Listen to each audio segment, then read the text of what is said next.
Everyone, welcome back to my channel. আমার পেছনের যে মন্দিরটি দেখতে পাচ্ছ সেটা দেখে হয়তো অনেকেরই মনে হচ্ছে আমি দক্ষিণেশ্বর এসেছি, কিন্তু না, সেটা একদমই নয়। আজকে আমি আমার পরিবারকে নিয়ে চলে এসেছি ব্যারাকপুরের অন্নপূর্ণা মন্দিরে, যেটা কিন্তু একদম অবিকল দক্ষিণেশ্বরের মন্দিরের মতোই দেখতে।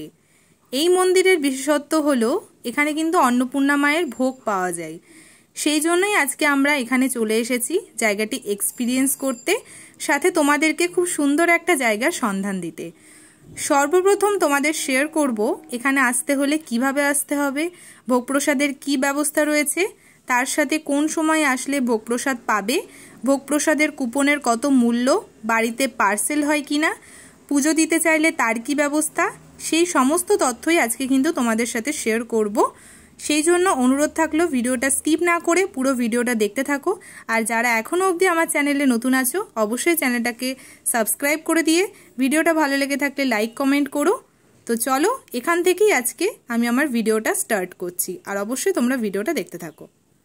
আজ হচ্ছে জামাই ষষ্ঠী, তো উইকেন্ড সানডে পড়েছে, আর আমাদের যেহেতু মামাবাড়ি এবছর যাওয়া হয়নি তাই আমরা ভাবলাম বাড়িতে থাকবো না, তবে কোথাও একটা ঘুরতে যাব। তখন হঠাৎ করেই আমার মাথায় আসলো, আমি আগের একটা ভিডিওতে তোমাদের সাথে শেয়ার করেছিলাম অন্নপূর্ণা মন্দির ঘুরতে গেছিলাম, আর সেখানে ভোগ খাওয়ার কথাও শুনে এসেছিলাম। তাই আমি বাবা দুজন ডিসাইড করলাম যে আজকে অন্নপূর্ণা মন্দিরে গিয়ে মায়ের ভোগ খাবো আর সারাদিনটা খুব সুন্দর করে কাটাবো। সেই ভাবনা অনুযায়ী এখন আমরা রওনা দিচ্ছি ব্যারাকপুরের উদ্দেশ্যে। 4 নম্বর প্ল্যাটফর্ম দিয়ে থ্রু ট্রেন যাবে, অনুগ্রহ করে সুরক্ষিত দূরত্ব বজায় রাখুন।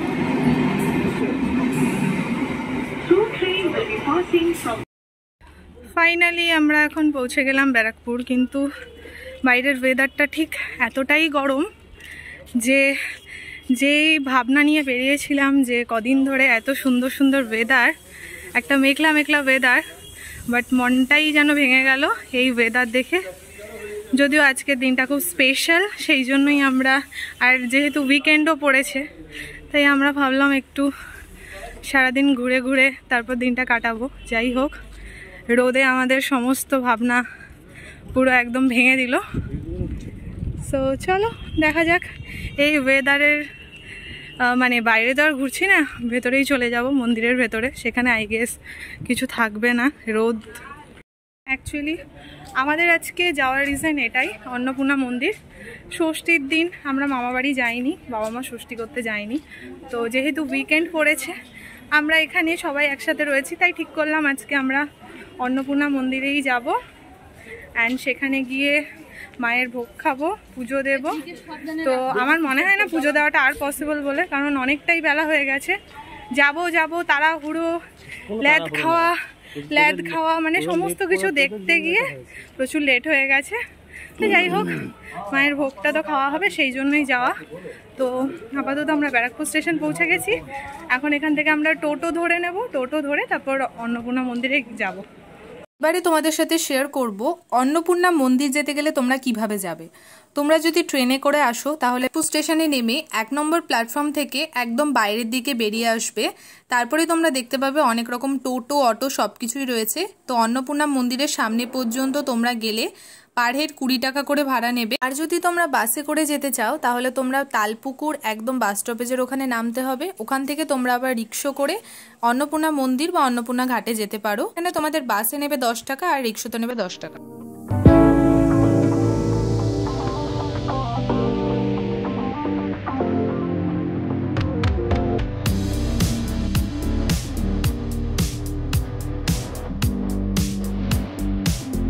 এসে পৌঁছালাম ব্যারাকপুরের অন্নপূর্ণা মন্দির। এটা হচ্ছে মন্দিরের ফ্রন্ট লুক।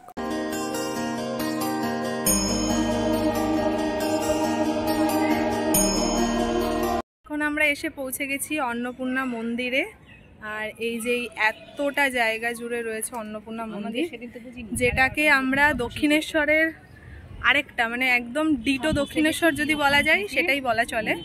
তো জায়গাটাতে আমি এর আগেও এসেছি, কিন্তু সকালবেলা আসা হয়নি, যতবারই এসেছি সন্ধ্যেবেলা এসেছি, প্রপারলি ভালো করে নিজেও ঘুরতে পারিনি। আর ভিডিও করতে পারিনি, তাই ভেবেছিলাম যে আজকে আসবো, এসে পুরোটা তোমাদের সাথে শেয়ার করব, মন্দিরের পুজো, তারপর ভোগ খাওয়ার যে ব্যাপারটা সেই সমস্ত কিছু, আর গোটা মন্দিরটা ঘুরে দেখাবো, সাথে মন্দিরের পেছনে যে ঘাটটা রয়েছে সেখানেও যাব, সেইটাও তোমাদেরকে দেখাবো। তো চলো আপাতত তোমরা দেখতে থাকো পুরো ভিডিওটা, আর স্কিপ করো না, অনেক ইনফরমেশন দেওয়ার আছে। আশা করি তোমাদের এই ভিডিওটা ভালো লাগবে। ব্যারাকপুরের এই অন্নপূর্ণা মন্দিরটি রানী রাসমণি এবং তার স্বামী মথুরামোহন বিশ্বাসের কনিষ্ঠ কন্যা জগদম্বা দেবী দ্বারা নির্মিত। এই অন্নপূর্ণা মন্দিরের পাশেই যে দেখতে পাচ্ছেন এটা হচ্ছে নাথ মন্দির, যেখানে অনেক ভক্তরা এসে বসে রয়েছে মায়ের ভোগ আরতি দেখার জন্য। মা অন্নপূর্ণা মন্দিরের সাথে দক্ষিণেশ্বরের মন্দিরের দারুণ মিল রয়েছে। এক নজরে দেখলে কিন্তু দুটির মধ্যে পার্থক্য করা কঠিন হবে, শুধু এই যে দুটি মন্দিরের পূজা করা দেবতারা আলাদা। এই অন্নপূর্ণা মন্দিরের গর্ভগৃহে রয়েছে শিব এবং মা অন্নপূর্ণার মূর্তি। শিবের মূর্তি রূপা দিয়ে তৈরি এবং মা অন্নপূর্ণার মূর্তি অষ্টধাতু দিয়ে তৈরি। এই মন্দিরটিকে ঘিরে অনেক গল্প প্রচলিত আছে। যেমনটি আমি প্রথমেই উল্লেখ করেছি, বলা হয় যে জগদম্বা স্বপ্ন দেখেছিলেন যে তার মায়ের মহিমার বাইরে যাওয়া উচিত নয়, তাই দক্ষিণেশ্বরের কালীবাড়িতে আমরা যেমন দেখতে পাই 12টি শিব মন্দিরের পরিবর্তে জগদম্বার নির্মিত মূল মন্দিরটি ঘিরে মাত্র 6টি আটচাল শিব মন্দির রয়েছে। এই মন্দিরটির মেন গেটের ওপরে একটা সিংহের মূর্তি রয়েছে, যা মন্দিরটিকে আসন্ন সমস্ত বিপদ থেকে রক্ষা করবে বলে জানা যায়। এখানে এসে যদি কুপন কেটে ভোগ খাওয়া হয় তাহলে সেটা 120 টাকা করে নেয়, আর যদি বাড়িতে নিয়ে যাওয়া হয় মানে প্যাক করে নিয়ে যাওয়া হয় তাহলে সেটা মানে পার্সেল হলে সেটা হচ্ছে 170 টাকা করে নেয়। যেখানে কন্টেনার এখান থেকে প্রোভাইড করা হয়, বাড়ির থেকে যদি কোনো কন্টেনার নিয়ে আসা হয় ওরকমভাবে ওরা অ্যালাউ করবে না কিছু। তো এই হচ্ছে ভোগের ব্যাপারটা। আমরা এই মন্দিরে আসার আগে সকালবেলা ফোন করে নিয়েছিলাম, যেহেতু আমরা ভোগ খাবো তাই জন্য আগের দিনই জানিয়ে দিয়েছিলাম, আর সকালবেলাতে ফোন করে একবার কনফার্ম হয়ে নিয়েছিলাম। আর আমাদের যেহেতু পুজো দেওয়ার প্ল্যান ছিল, 10:30 থেকে 12:30 অবধি পুজো হয়, আর সকাল 6টার থেকে মন্দির খোলা থাকে 12টা পর্যন্ত, আবার ওইদিকে 12টার সময় মন্দির বন্ধ হয়ে যায়, পুজো হয়ে মন্দিরটা বন্ধ হয়ে যায়, এরপর আবার বিকেল 4:30 থেকে সন্ধে 8টা পর্যন্ত মন্দির খোলা থাকে। আর এই যে এখন দেখতে পাচ্ছ মায়ের দুপুরের ভোগ যাচ্ছে, যেটা অফিস ঘর থেকে যাচ্ছে এখন মূল মন্দিরের ভেতরে। এখন আমি তোমাদেরকে দেখাবো এই মন্দিরের অন্যতম একটি স্থান।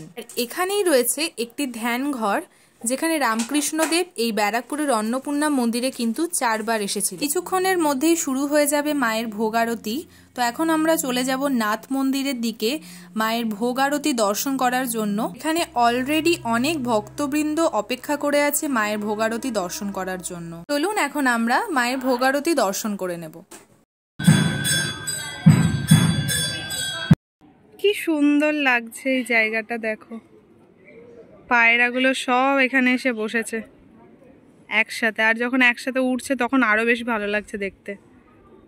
এবার আসি একটা মূল তথ্য নিয়ে, সেটা হলো মায়ের ভোগ প্রসাদ কিভাবে পাওয়া যাবে। সামনেই দেখতে পাচ্ছ রয়েছে অন্নপূর্ণা মন্দিরের অফিস ঘর। এখান থেকে প্রতিদিন ভোগের কুপন দেওয়া হয়। সকাল 10টা থেকে 10:30 পর্যন্ত ভোগের কুপন এখান থেকে পাওয়া যেতে পারে, আর ভোগের কুপনের মূল্য হচ্ছে মাত্র 120 টাকা, আর যদি পার্সেল নিয়ে যাও তাহলে 170 টাকা। মায়ের পুজো হয় 12টা পর্যন্ত, তারপর মাকে ভোগ দেওয়ার পর 1:30টার থেকে ভোগ খাওয়ানো শুরু হয়। এখানে চেয়ার টেবিলেরও ব্যবস্থা রয়েছে, চেয়ার টেবিলে বসিয়েই খাওয়ানো হয়।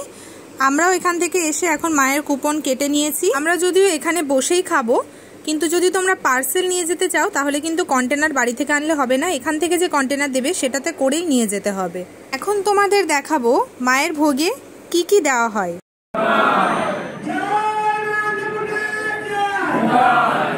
টেবিলে বসার পর ওখান থেকে যে কুপনগুলো কাটা হয়েছিল ওগুলো ওনারা পাতা যখন দেবে তখনই কালেক্ট করে নেবে, তারপরই এসে এখানে ভোগ দেওয়া হবে।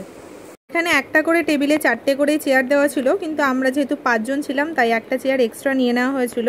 তো প্রথমে এখানে সবথেকে স্পেশাল যে পোলাও সেটা দিয়ে দেওয়া হলো। পোলাওয়ের পর দেওয়া হলো এখানে গোল গোল আলু ভাজা। আলু ভাজার পর এখানে দেওয়া হয়েছে অন্নভোগ, আর তার সাথে দেওয়া হয়েছে শুক্তো, আর এখন দেওয়া হলো এর মধ্যে মুগের ডাল, যেটা টমেটো দিয়ে করা।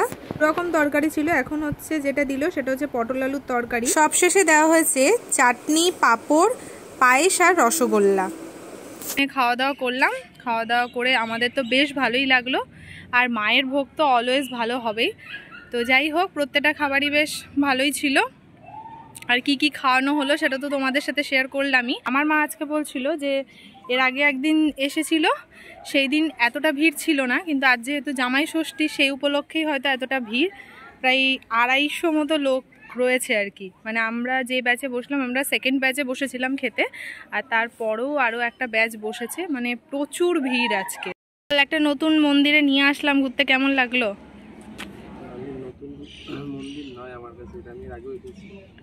এসেছিস কিন্তু এইরকম সকালবেলা এসে ভালো মতো ঘুরিসনি। এর আগে এসেছিলি, ভালো মতো ঘুরিসনি। এর আগে এসেছিলাম বল, আমি তুই মা এসেছিলাম যখন, তখনও মোটামুটি বন্ধ হয়ে যাবে তাড়াহুড়োতে ঘোরা। আবার ক্যামেরাটার দিকে তাকা, আমি কার সাথে বকবক করছি? আমি এর আগেও এসেছি এখানে, বাট এইভাবে এসে সময় নিয়ে ঘুরে ফিরে মায়ের ভোগ খাওয়া এই সময় এই জিনিসটা হয়ে ওঠেনি। তো হয়তো ভাগ্যে না থাকলে এগুলো হয় না। হ্যাঁ সেটাই, ভাগ্যে আছে যে কারণে হয়েছে। আমি তো খুব খুশি সেটা নিয়ে। কি সার্চ করছিস? ও প্রজাপতি মুভি স্পট কিনা এটা? এটা মনে হয় কোনো একটা মুভি শুটিং হয়েছিল এখানে, কিন্তু কি মুভি সেটা আমার ঠিক মনে পড়ছে না। এখানে নাকি কোথায় সেটা আমি জানি না, কিন্তু এরকমই দেখতে কিন্তু মন্দিরটা, বল। হ্যাঁ মানে ও অবশেষে এইটা উদ্ধার করতে পেরেছে যে প্রজাপতি মুভির শুটিংটা এখানে হয়েছে। তো এটাও ঠিক বলেছে, তাইও স্যাটিসফাই। তোমরা যদি আসতে চাও তাহলে তোমরা আগের দিন ফোন করে জানিয়ে দেবে। আমি ডেসক্রিপশন বক্সে এখানকার ফোন নাম্বারটা দিয়ে দেবো, যে কোন নাম্বারে কন্ট্যাক্ট করতে পারবে তোমরা। যাই হোক, অনেক বকবক করে ফেললাম, অনেক ইনফরমেশন তোমাদের সাথে শেয়ার করেছি। এবারে আর বকবক করবো না, প্রচণ্ড গরম লাগছে। এবারে চলো বেরিয়ে পড়ি। এখন বাড়ির দিকেই রওনা দেবো। যদি মন চাই তাহলে বিকেলবেলা আবার বেরোবো। আর যদি কোথাও যাই তাহলে অবশ্যই তোমাদের সাথে শেয়ার করব। তো চলো, আপাতত মা বাবারা ওখানে বসে আছে, ওখানেই যাওয়া যাক। চলো তাহলে আপাতত আমরা সবাই চলে আসলাম ব্যারাকপুর স্টেশনে। এখন আমরা বাড়ির দিকে রওনা দেব। আর আজকের ভিডিওটাও তাহলে এত দূরই রাখলাম। ভিডিওটা যদি তোমাদের ভালো লেগে থাকে তাহলে অবশ্যই লাইক কমেন্ট শেয়ার করে দিও। আর এখনও অবধি যারা আমার চ্যানেলে নতুন আছো অবশ্যই চ্যানেলটাকে সাবস্ক্রাইব করে দিও। খুব শীঘ্রই আবার একটা নতুন ভিডিও নিয়ে হাজির হব। সবাই ভালো থেকো, সাবধানে থেকো, সুস্থ থেকো। ধন্যবাদ।